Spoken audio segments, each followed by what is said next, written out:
Greetings, ladies and gentlemen, and welcome to another episode of the Africa is Home Global Podcast. My name is Platini Womila, and I'm going to be your host for today. Today, we will be talking about how the crisis in the southern part of Cameroon affected the lifestyle of the people and, of course, the economy of the entire country as a whole. Now, Cameroon is a country of about 28 million people, and it is divided into 10 regions, 8 of which are French-speaking and 2 of which are English-speaking. And this country has been independent since 1960. Then after the independence, a year later, 1961, the English part of the country decided to join the French part of the country to be one nation. And before that, the English part of the country was with Nigeria, but they decided to form a two-state nation. However, the United Nations, did not approve this. So they decided to join the French part of the country. So now joining with me today is our professor from Cameroon, from the motherland, Professor Mark Anthony. Thank you so much for joining us, sir. It's my pleasure. It's my pleasure. And thank you for having me here today. To put some facts straight, I should be able to talk a bit about the history of Cameroon. Mm-hmm. You see, in the period of colonization in 1884, yes, when the Germans came to Africa to colonize Africa, yes, this actual territory, which is today called Cameroon, and other parts which were given to Chad, other parts which are present in Nigeria, and other parts who are presently with Gabon and Central African Republic, were part of the German Cameroon, as it was called but during that period. But after the First World War, when Germany was defeated, their territories in Africa were collected and shared among the British and the French. Cameroon fell among one of those spoils of war which were taken away from Germany. Okay. And so part of the nation, I think I should say 3/4 of the nation of the German Cameroon was given to the French, and 1/4 was given to 1/3 was given to the British. And so for the British to be able to administer this portion, they decided to join it with their already colony, their colony that was already in existence, which is Nigeria. Okay. It was not like Cameroon, the southern Cameroons were actually linked with Nigeria. No. Oh. It was a means in which the Germans the British wanted to administer this portion of land. So in 1919, it was placed under the League of Nations. So it became a mandatory territory under the League of Nations. And the caretakers of these mandatory territories were still French and the British. Up to when the Second World War took place again, it became a trust territory. So you had the trust territory of the English-speaking Cameroon, the British Cameroons, and the French Cameroon, which were trust territories. These trust territories per se were still run by the French and the English. So what the English did were they took the portion that was given to them and break it into two. Mm-hmm. You have what we call the northern Cameroons, and you have the southern Cameroons. The territory which today is with Nigeria was called the Northern Cameroons. The present Adamawa province that is found in Nigeria today was part of the Cameroons, British Cameroons that went to the Nigerian. And as a result of that, because they break this nation into this territory that was given to them to take care of, break it into two, then instead of following the normal procedure which the United Nations gave, the United Nations told them, you are to take care of these territories and lead them to independence. But when it came time for these particular territories to be given independence, after they were broken into two, it's funny how the British wanted the southern and the northern Cameroons to be part of Nigeria, which was not supposed to be like that. And so we had a problem here in Africa, in Cameroon during that period, where Mbele, who was one of the individuals who was working with the British, he loved the idea of Cameroons, the northern and the southern Cameroons, the British. Be careful, because we are not talking of the French Cameroon here. We are talking of the northern, the southern Cameroons, who are all British territories. In fact, they were under British mandatory territories. Yes. This northern part was inculcated into Nigeria after the UN forced us with a kind of, should I call it, gave us an obligation which we had to follow. They told us we have to choose. I don't know how that came to existence. It had never been anywhere. It had never been used. But they decided to say you had either become independent by joining the Federal Republic of Nigeria, or you become independent by joining the then La République du Cameroun. La République du Cameroun got its independence in 1960. January 1st, 1960. Nigeria got its independence October 1st, 1960. But now, the southern and the northern Cameroons, who were supposed to have their independence, were forced to either join Nigeria, which was already an independent federation, or to join La République du Cameroun, who was already a republic. And as a result of that, the choice had to come back to the people where they were forced. Let me use the word they were forced, because at that moment they had no option but to ask for a plebiscite. And the plebiscite was granted for them to make that decision who to join.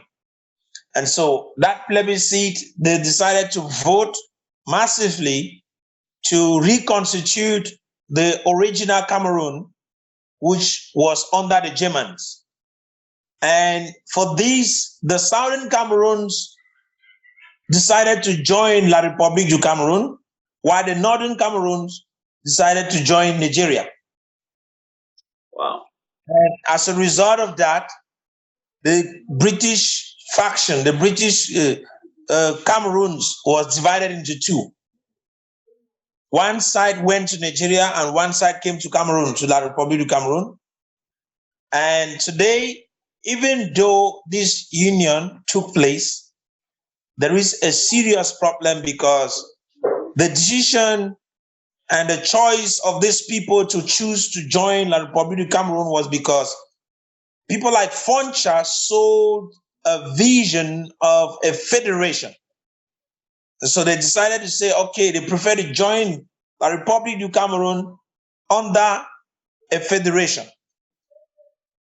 They never knew that that was not the option that was given to them by the UN. You just had to make choice to either join by united, either it gets independent by joining, or by joining. That's just it. So there was nothing like federation. But a better choice on how people of two different cultures, colonial cultures, could work together. It was only possible for them to come together under a federation. Do not forget that Africa is made up of multiple tribes. So we have a multiple cultural issue here, as well as we now have inherited colonial cultures, which is the French and the British. And for these two cultures to work side by side, it is practically difficult because the British came here and had indirect rule, which as a result of that, they allowed the people to be managed by their leaders. Their funds and their chiefs. But in the La République du Cameroon, the French came with a system called the assimilation system, which was actually converting the Africans to become French. So they did not want them to keep their culture. They did not want them to keep their traditions and background. That already created a problem. So when these two Cameroons, the Republic of Cameroon and the Southern Cameroons, came together, two cultures, colonial cultures, were brought together. And the only means for them to successfully work and create a republic that will make a difference was for it to exist under a federation or under a confederation. But what happened? It is the same thing that happened with the Gambia. Mm-hmm. The Gambia was part of Senegal, but they decided to create a confederation because they realized that there was the French culture and the English culture. So the Senegambia finally today has broken up and created two different nations. You have Senegal and the Gambia. Don't forget the Gambians. Gambia was part of the German colony here in Africa, which the British took over. Then you have what we call the Togos. Togo was part of the German colony in Africa. Part of it was broken into two. Mm-hmm. The French took their part and actually did their job. The British took theirs and joined with Ghana. See, today there is a problem in Togoland when it comes to Ghana. In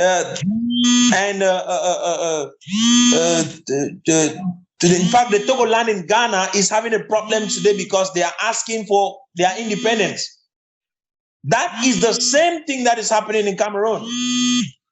In Cameroon, we have a problem which is very, very serious because that federation, which was used as a means to bring these two entities, I will use the word international entities, together. Even though the La République du Cameroon had its independence, it became a nation state, but Southern Cameroons did not get independent. The only way they could get independent was to join. And the idea is was that they should join before getting independent, but the United Nations said they should have independence before joining. And that is why the idea was prepared so that they can get their independence, then they join. But something happened on the 30th of September 1961, which a lot of persons do not know that happened. The British, instead of handing the documents of Cameroon to the then Prime Minister of Southern Cameroon, who was Foncha, they handed it directly to Aïdjo, who was the president of La République du Cameroon. Wow. And on that same night, there was the transfer of territory. The Southern Cameroon as a territory was transferred to La République by the British. So there is a problem there. There was practically no following of the United Nations approach and procedure. And as a result of that, on the 1st of October, the march past that was taking place was just for the eyes of human beings. But what happened, it was a kind of annexation that took place on that night. But for those of us who understand history, we understand that our people were duped. But how do we move on? We need to create a federation. We need to create a federation. And for this federation to have effectiveness, it is not going to be like what happened in 1961. When the federation, you cannot be creating a federation and the other state, according to constitution, which says the two states are supposed to be of equal status, the other state comes over with soldiers to take over the other states. Because that same 30th, the gendarme, the La République du Cameroon gendarme had already occupied the territory of Southern Cameroon. And the Southern Cameroon police were feeling helpless. So if you go back into history, you read and you realize there were a lot of problems that happened that day. The police felt like they were being consumed. And the people of Southern Cameroon, with the excitement, they knew they were going for independence. But they were practically being annexed. And that is what happened. So a problem was born that day. But they came up with the federation, which in 1966, Mr. Ijo decided to say there should be just one party because the Southern Cameroons knew multipartyism before it got independence. And there was no transfer of authority by the British to somebody. They voted their leaders. It was not like in the French Cameroon where Mbida was removed from power and by the French and power was given to Aijo. No, it's not like that. Aijo took power without the people's consent. It was the French that put him in power. He was never voted to become the president. They just handed power to him. So that makes it a problematic system in the first place. So these two coming together under a federation would have been good, but it was a faulty federation because Aijo never really wanted a federation. That is why in 1972, he single-handedly, unanimously abrogated the whole idea of federation and created the United Republic of Cameroon with and dissolved the federation. And in that case, another problem was born. Then worst of it in 1985 and 1984, after Mr. Biya came to power in 1982, 1984, he decided to dissolve the idea of United Republic of Cameroon and went back to La République du Cameroon. And going back to La République du Cameroon means that the people of the Southern Cameroons have been assimilated. They do not exist anymore. And in that case, because using the word united meant there were two different persons who came together. But going back to the original name, which they got independence in 1960, meant that they had assimilated, or might be they have seceded, because those are the two options. Either they assimilated the Southern Cameroons or they seceded from the Southern Cameroons to go back to La République du Cameroon instead of Federal or United Republic. That was another big problem. And that is when Von Dinka in 1985 decided to come out plain and started the Ambazonian movement, claimed that Mr. Biya had seceded from the Union and as a result automatically has granted independence to the former Southern Cameroons. And so he came up with his own name, called it Ambazonia, coming from the Amber Bay in Limbe. But that is the history. That is how the problem we have today in Cameroon came into existence. And it is very important that we get to know that today a lot of historians have different versions of Yeah, you what. see, I was trying to read out the Cameroon history, but I'm so bad at it. So thank you so much, Prof, for taking us all the way down the memory and all the way to the beginning. Thank you so much. I appreciate that. So, all right, brings me to my first question. Back in 2016, I was in Cameroon before I left for the United States when the Ambazonia problem, which is the British Southern Cameroon. Yeah. No. When it started out as a strike. Okay. No. It was not an Ambazonia problem. Okay. It was the English-speaking Cameroon problem. Oh, yeah. That's the English-speaking Cameroon problem. Yes. English-speaking Cameroon problem, or we call it, as in quotes, Anglophone problem. Okay. The Anglophone problem was born in 2016. Okay. Yes. So when I left in 2016, this crisis started. But however, there have been like a lot of different ideas coming up to who these problems are being addressed towards. Some people say it's towards the French government. Some say it's towards the French part of the country. And some say it's towards the Pobia regime right now. So my question today is to get some clarifications from you. Who are we actually fighting as the Anglophones in Cameroon? It is unfortunate that as we are talking right now, Anglophones are killing Anglophones. It is really, really unfortunate that the so-called Ambazonia movement has actually come. I'll be sincere in saying that I got disturbed with the acts that these boys are beginning to commit. They are not only kidnapping their own people, they are not only maiming them, they are killing them. I mean, they are killing them in their numbers. And so I am getting to want to be tempted to follow the direction of most of the French leaders who claim that this is a terrorist movement.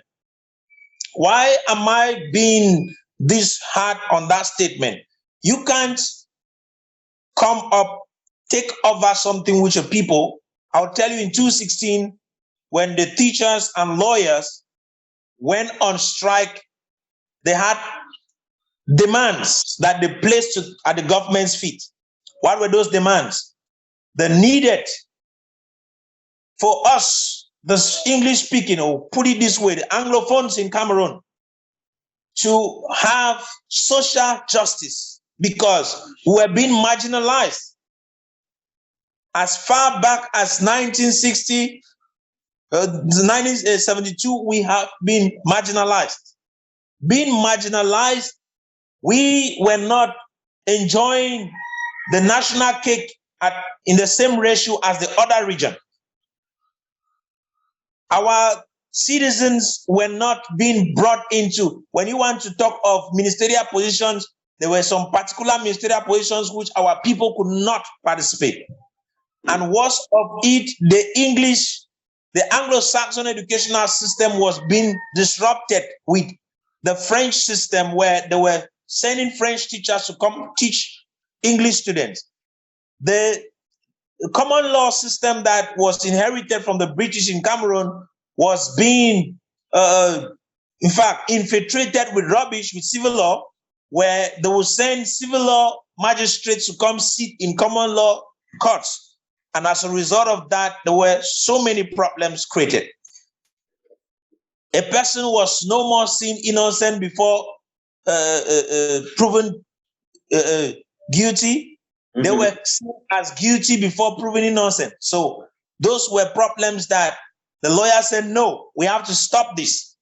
And what's of it in academics? So they said, these things need to be addressed and we need a federation, or we will go for a complete independence. The Cameroon government, in their high horse manner, came And instead of solving the problem, most of those who came to negotiate and solve the problem created a more serious problem, where they finally, when arresting most of the leaders of the consortium, locking them up. Once that happened, when the leaders were arrested, there was a vacuum that was created. Mm-hmm. Now, those who filled that vacuum were no more the individuals who came up rioting. Who are those who came in and took over?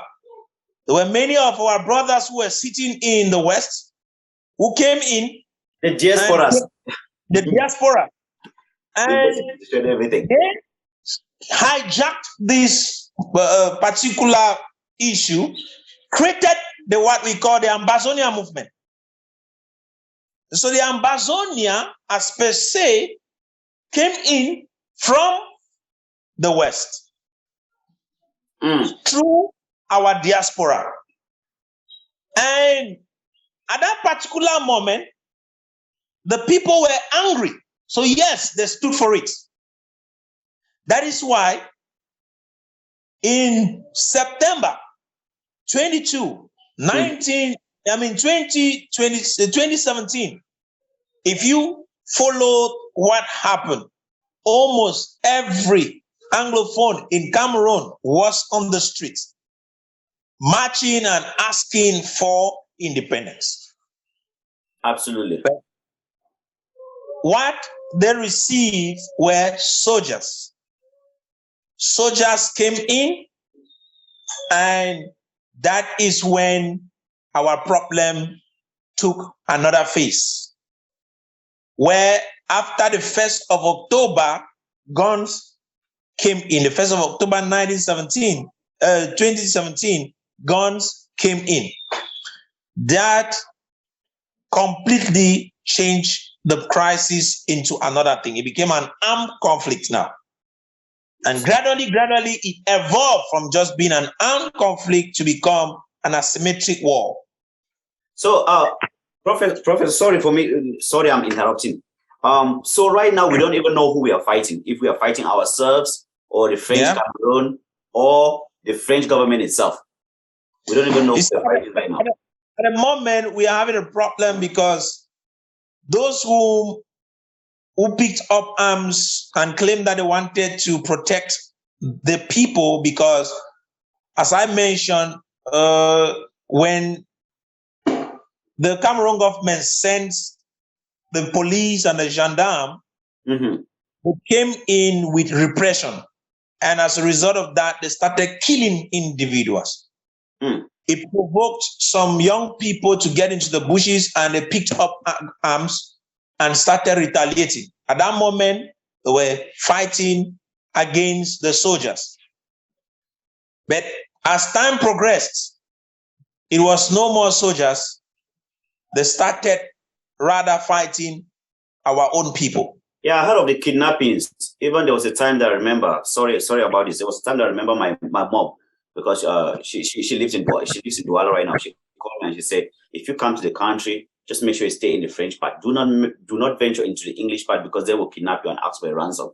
And I was like, okay, how did this struggle graduate or from just a strike from teachers all the way to now that we have kidnappers and all of these rebels out in our communities?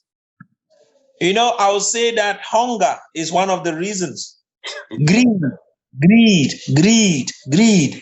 There are a lot of young people who came into this stuff, and some of them have taken it as a means of feeding themselves. Absolutely. And that is why when the Cameroon government successfully blocked the diaspora, to God say to an extent, they have blocked them from sending stuff into Cameroon. These boys who were depending on the diaspora to cause havoc have decided to go now and face their own people. So in their communities, the moment you speak against them, they call you a blackleg. They call you a sold out. In fact, they have names for you. And they go around killing members of people of families of the English-speaking region. And doing that is the worst crime that can ever exist. That, to me, is what is called terrorism. Yeah, that's pure terrorism. That is not what we bargained for. That's not what I don't think when the English part of Cameroon, when they set out for this struggle, I don't think that's what they bargained for. So yeah, that was not the original idea. Absolutely. Our idea when we started with this issue was because we wanted a federation. Mm-hmm. That's the idea. We wanted a federation. The Cameroon government practically told us that they don't want to hear the mention of the word federation. Anybody who went, even on TV, mentioned the word federation was arrested. So that's where we had a problem. It was a serious problem there. So, but today they are talking about federation. We talk about federation everywhere, but our own brothers do not want to hear anything about federation. Well, this is now like worse than the Cameroon government. Yeah, now this is a struggle without a leader. It's a struggle now without a direction. And that's true. And we have to be very careful, because if you look at the situation, what happened in Liberia between 1989 all the way to 2003, that's exactly the same thing that's about to happen to Cameroon, because these people fought for so long without direction. It destroyed everything that they built over time. And at the end of the day, all they had was a regime change. Not even a whole regime. It was just the president change. And that's all they had. The same problems that they wanted to address are still there in Liberia today. Nothing was solved. But they destroyed everything and set their country over maybe over 30 years behind. If you look at Liberia and I look at the GDP of Liberia, they're not even up to 3 billion. Those are the things that we have to be careful with, because this is affecting our economy. So, which brings me to my next question, Prof. How, because in every war or every struggle, the highest people that suffer are the civilian. How has this affected the people in the southern part of Cameroon, the people that live in the ground zero part of Cameroon? Not the southern part of Cameroon, in the former southern Cameroons. We call it the Thank you for the correction. Yes. Either I call it the northwest and southwest regions of Cameroon. Yes. Or you call it the former southern Cameroons. Okay, the former southern Cameroons, the English part, basically, yes. How has this affected the lifestyle of the people? You see, because the so-called war is taking place in the English section of the country, those to suffer are primarily those from the English section of the Cameroon. Absolutely. So we have more than 1 million persons that have been displaced, and we have more than, I think, 500,000 that have become refugees in Nigeria and other nations of the world. We have a situation where there's total hunger that is affecting individuals, because, for example, I am in Douala. I used to live in Southwest region. I left and came to Douala. And we have a lot of young persons who moved to the south, to littoral region, to move to Bafoussam, who moved to different parts of Cameroon, who have decided to use prostitution right now as their means of living. There are some, in fact, if you can come to Douala and see what is happening, you will cry literally. There was an evening I decided to move down because I am running an NGO and I'm struggling to see how to assist these persons. Mm-hmm.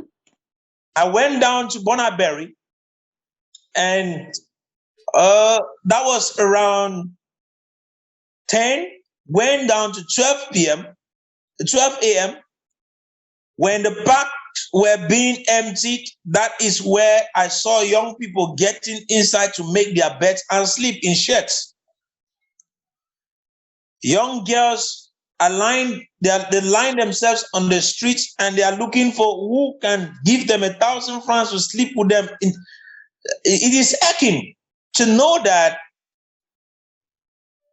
greed has pushed a lot of young people to pick up arms, and today our own people are suffering the most. Economically, we are talking about a situation where the same region that used to be one of, in fact, let me say this. You had a market in Munya, where Gabon, people used to come from Gabon, Ivory Coast, Congo, to come buy food items. In fact, we were literally supplying food, both from the Northwest and the Southwest, to these other African nations. But now, these mothers have abandoned their farms, run for their lives. Some of them have been killed. So what is happening? The economic situation, the GDP of the nation is being affected. Let's look at the present situation in the whole of Cameroon. The skyrocketing prices of food is as a result of the fact that the regions who were food producers are no more producing it. So the same tomato that you used to buy for 2,500, now you have to buy it for 12,000.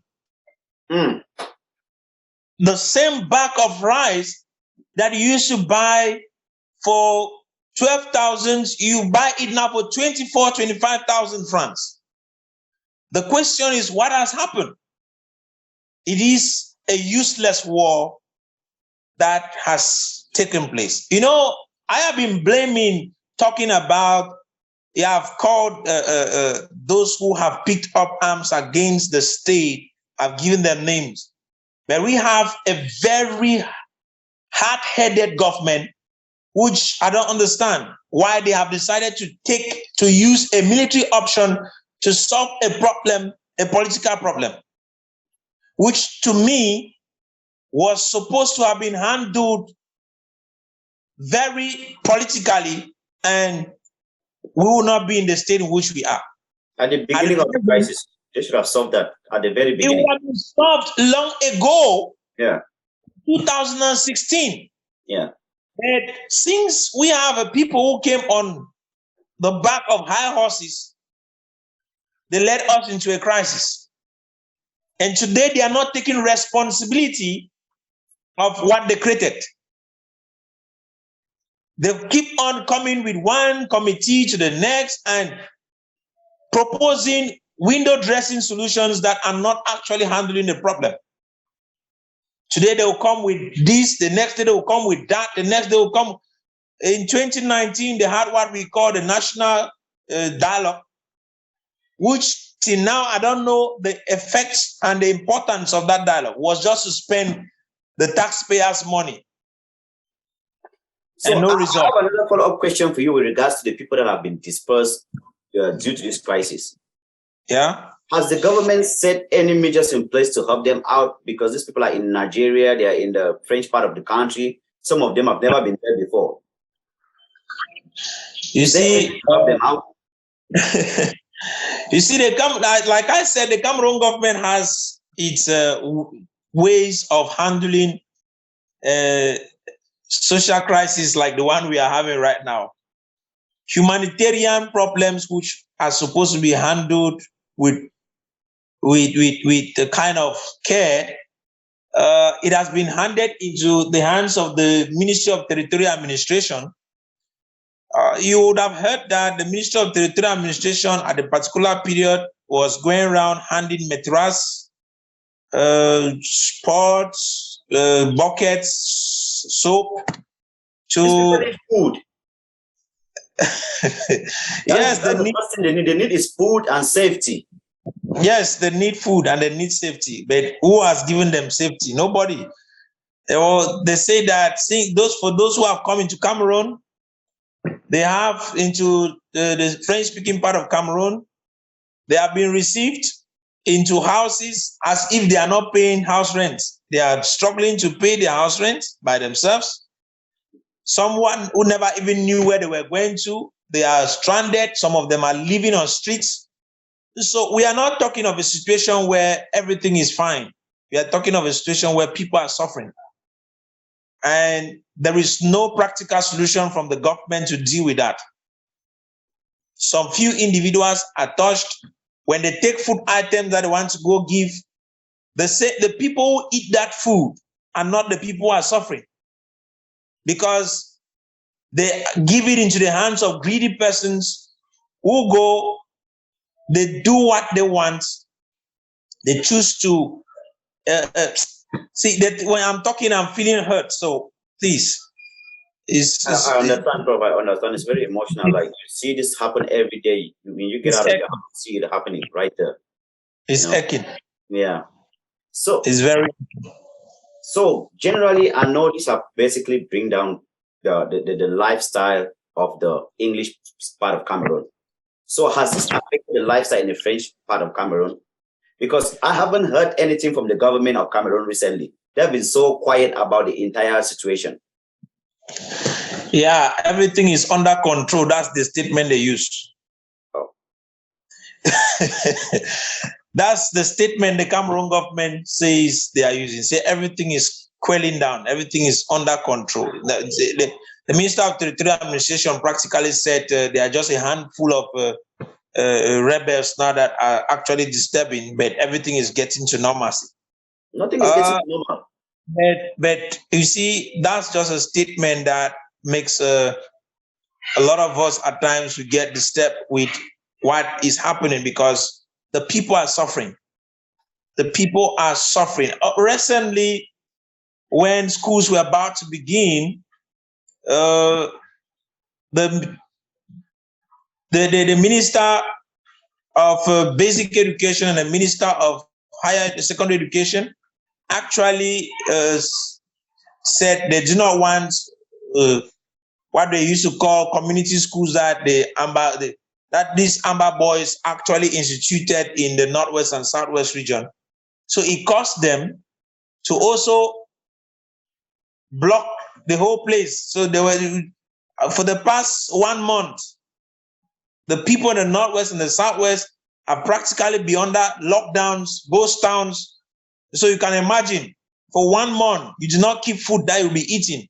These boys have decided to force people to stay at home. You go out, you are killed. I think the first 2 days where the lockdown started, they killed 7 people in Southwest. You're talking about the people, not the military. No, I'm talking of the boys. We are fighting to get them independence. The same people who say they are fighting to give independence killed their own people who were in the car struggling to travel to the Southwest region from Kumba. 6 of them were terrorism. That's terrorists. Good. So when they were killed, it actually affected a lot of things. Fear gripped the hearts of people, so they stay at home. And that's what they are using. They are using terror to maintain the people to follow their orders. That's what is happening right now. So we have a situation where the people of the Northwest and Southwest region are in between the government and the Amber boys. You see, the military, I will tell you, are doing their own killing. Of recent, in Pini, they just killed people anyhow. The military came in, just killed without knowing. So that gets to a point where the population, the civilians in these 2 regions are suffering from the hands of both the military and the Amber. You see, Prof, before I ask you a question about who we were actually fighting, this was because as a Pan-Africanist, I know there is nothing like an English person in Africa or a French person, because I know if you want to see an English person, you go to England. You want a French person, you go to France. Yes, what we have in Africa is many tribes that have their own problems at home, but we can always cooperate and figure out ways to live. So that's why I've been wondering if the English-speaking part of Cameroon is fighting the language or their own brothers. And you know, that's the issue. Severally, when we come out and we say we are not Anglophones, we are not Francophones. If you want to give us a name, you better call us Bantu phones or African phones. There we go. So when you speak like this, some of these persons who have been colonized mentally, they have a problem. They say you are using English language to speak. Yes, because I was colonized. I want to speak my own language, not the British language. And that is where we have a problem. So, you see, we are practically killing ourselves. I mean, when you come to Cameroon, Cameroonians are killing themselves, fighting one another in the name of colonial heritage. That's why I made mention when I was doing that introduction. I said, we have two colonial heritage, the French and the British. The We British. cannot be fighting for over a colonial heritage. We should learn to come out of this. That's to make you understand how colonialism affected the psychology of our people. We are still slaves, even when they say they have given us independence, because they invested something in us, choose to change our languages. When you go to the East, I'm sure that India was colonized by the British. Many other countries around there were colonized. A lot of countries now. But what is happening that in India, they speak Sanki. They don't speak French. English. English is just a second language. China was colonized. In China, they speak Chinese. They speak their own language. It was colonized, but they do not speak English. English is just a second language. So the question now we should be asking is, why is it that in Africa, we allow these people to determine what we speak? For that, Prof, sometimes you have to also look at how many languages we have in Africa. Because you look at just Cameroon alone, we have over 200 languages. Which one are we going to add them as a national language? You see, if we agreed to come together, yeah, think if you follow what used to happen under the Germans had a strategy to touch the people. They were gathering people in the southern section of Cameroon. They were giving, they will allow Douala to become the language. When they went to the northwest, they gave the Bali language. How do they call it again? There's a language, they gave them that language to use. And so every area, we could have 4 or 5 national languages which we were supposed to be speaking. Then we choose to put one to be the top language.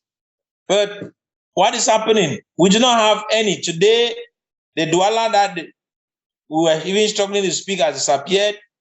They call it a salt language. Every other language that was supposed to, the people are speaking it just in their various tribes. So it is not a problem of whether we are 1,000 tribes. Before, we had empires that were run with these tribes under, but they had a single language that everybody had to understand, which was the king's language. And I'm sure that is what was still supposed to happen here right now. But look at it, we decided to sell out ourselves because we were seen as second-class beings. The white man coming to Africa did not treat us the way they treated the Chinese people, neither they treat us the way they treated the Indians. We were seen as slaves. We were seen as semi-humans. And that is why they determined for us what we should say. And if you can't have a unique language for yourself, then you are forever colonized. Absolutely. That's where we are right now. So, Prof, to my next question, how do you think we could better go about solving this Ambazonia crisis, like they are being done right now? Yeah. How can we solve it in Cameroon? Like I said, I like the way you put it. Presently, we have 2 crises. We have the Ambazonia crisis and the Anglophone crisis.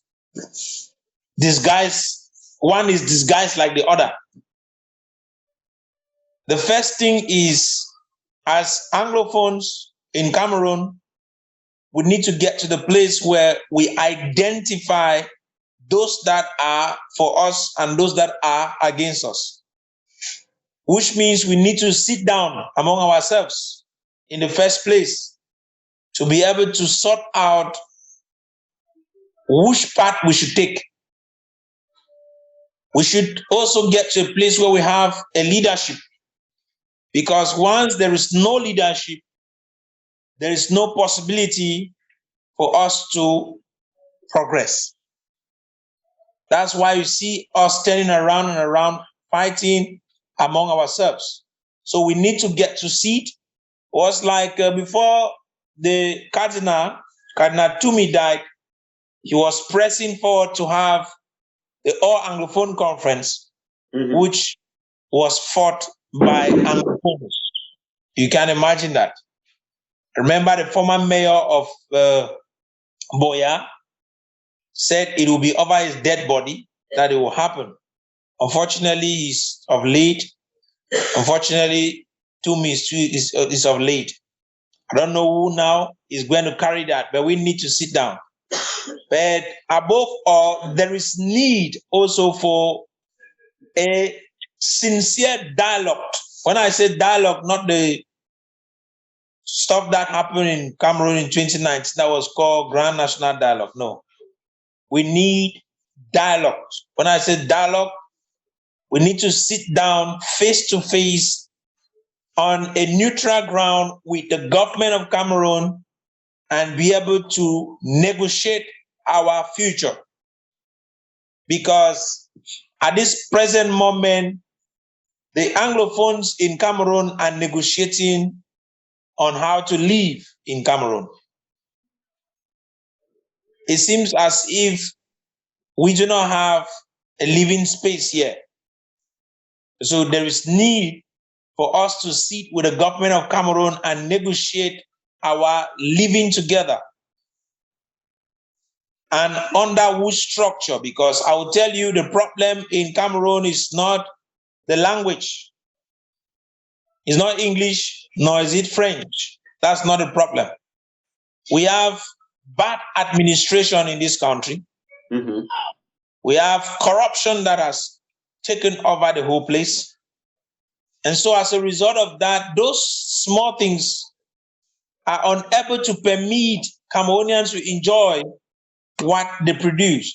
But for the English-speaking Cameroonians, don't forget, when I'm talking, a lot of Francophones in Cameroon, when they talk of Anglophones, they feel like Anglophones are a tribe in Cameroon. So you hear them, they'll say the Bamlikes are this, so the Anglophones should be that. The Betis are this, so the Anglophones should be that. Oh, the Northerners are this, so the Anglophones. They forget to know that it is not a matter of Anglophones and and Bamlikes, Anglophones and Betis. No. We have tribes, multitude of tribes that are under these two regions. And so they need to know that for us who came into this union, we came with the purpose of making this country progress. So we need to sit down and talk about how we can move.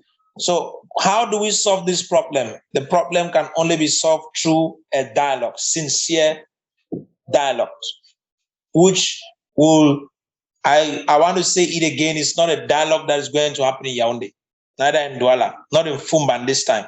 It's a dialogue that should happen out of Cameroon.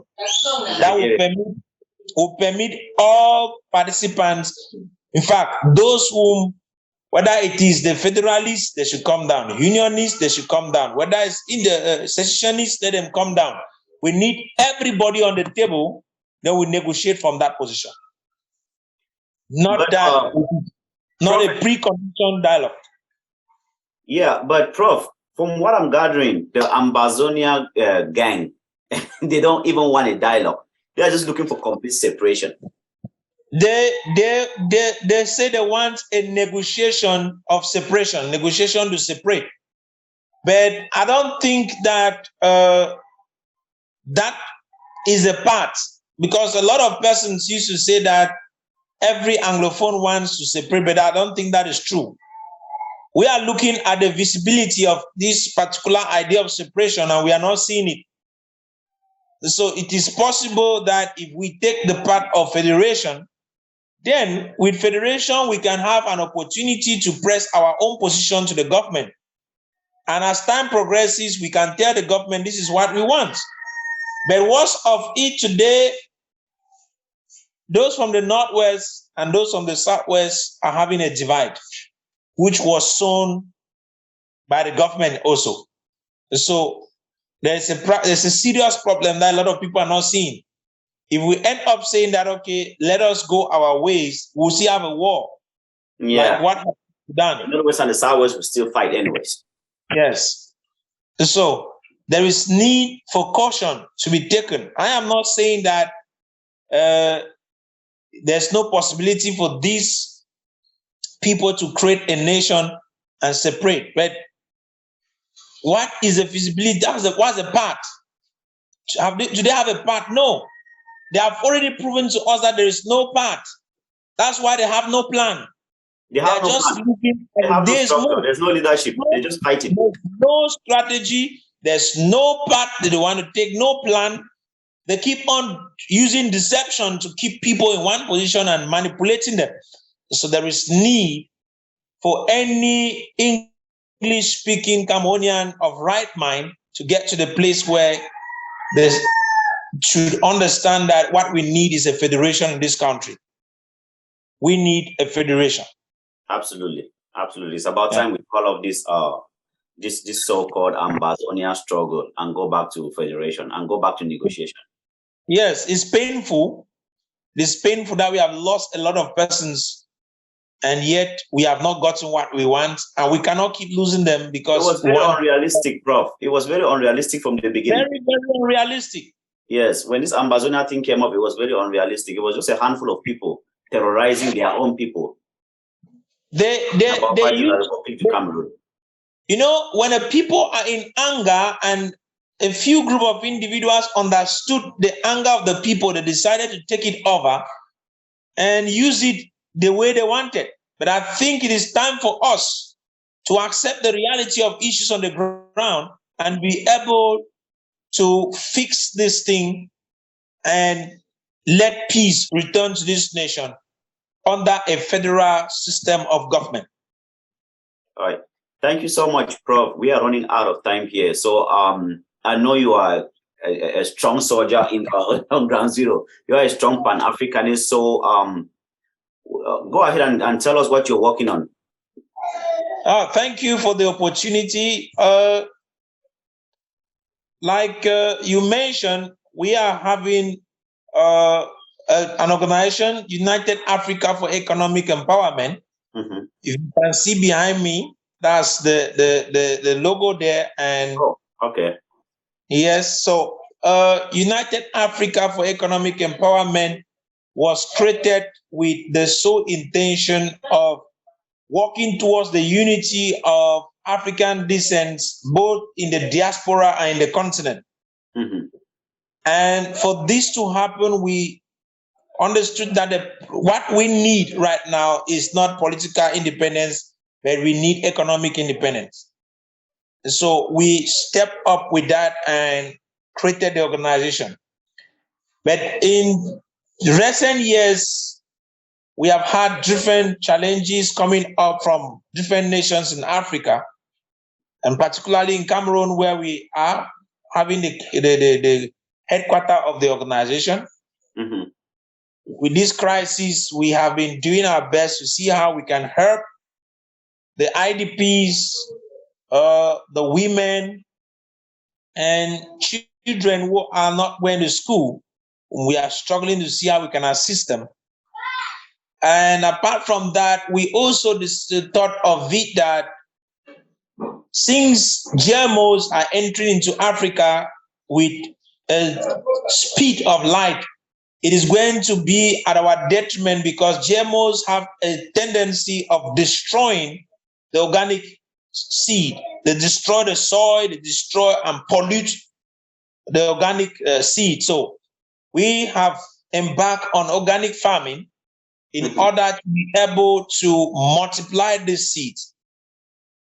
And we work with other organizations in different areas. For example, we have come together with Seed in Africa, which is also an organization that is based in Norway. We are working here in Africa with Uganda, in the Gambias, we are in Ivory Coast. We are presently putting things in order in Ethiopia, in Egypt. So we want to see into it that we put these farms on the ground, let them have effect on the ground. And even in Cameroon, in the east, we are starting a farm there purposely to make want to be transforming flour from tubers, and that's one of the things we want to do here. And so we are working on that, and we need partnership, we need sponsors, we need a lot of support from our diaspora, because I will say this: these things, there's no salvation for Africa without the intervention of African diaspora. So we need African diaspora to come in, because they are the solution to the problems we have presently in Africa. A lot of us might want to think when we talk of diaspora, we are only talking of those who left Africa through a plane. No, we are talking about those whom they are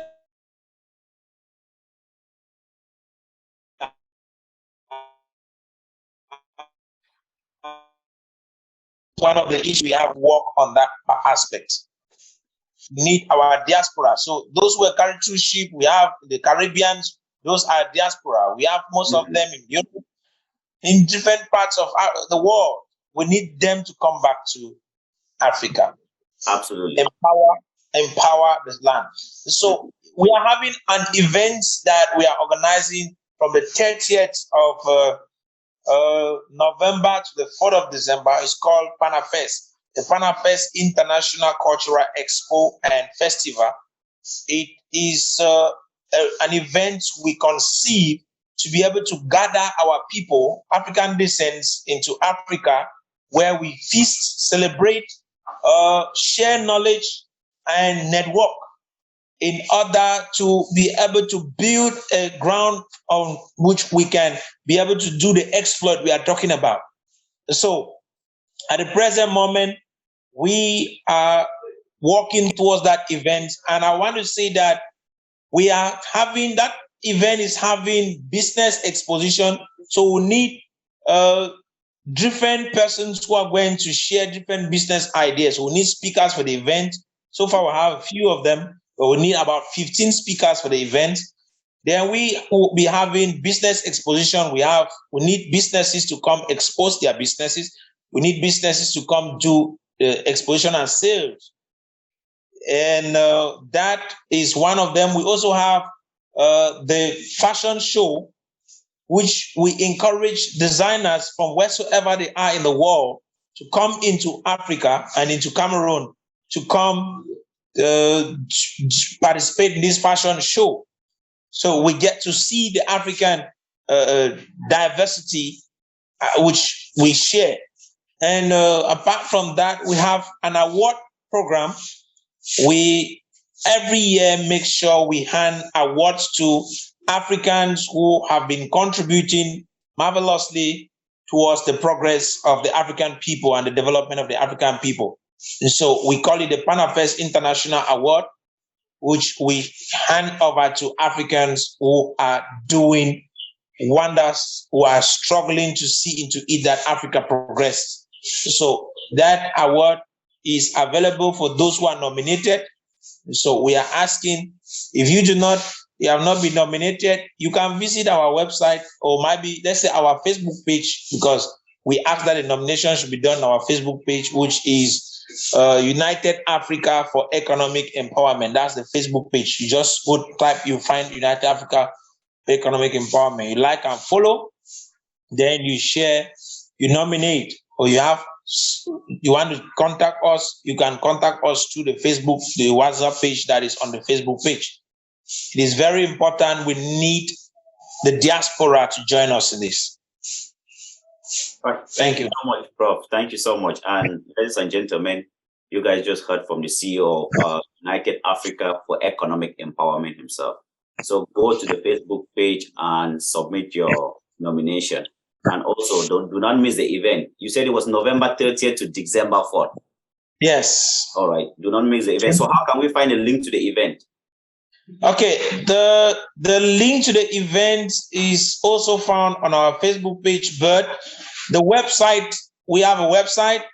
We have the website for the events, panafest.panafremo, because if you have to follow the website of the organization is panafremo, www.panafremo.org. I talk of Panafremo, PANAFREMO.org. Then panafest.panafremo.org is the website of the event. So you can go through the website of the events. You want to get the link, that's through it. You want to buy your ticket for the event, you can pass through that, as well as you can call. Hello, Professor, are you there? Like the network is breaking up.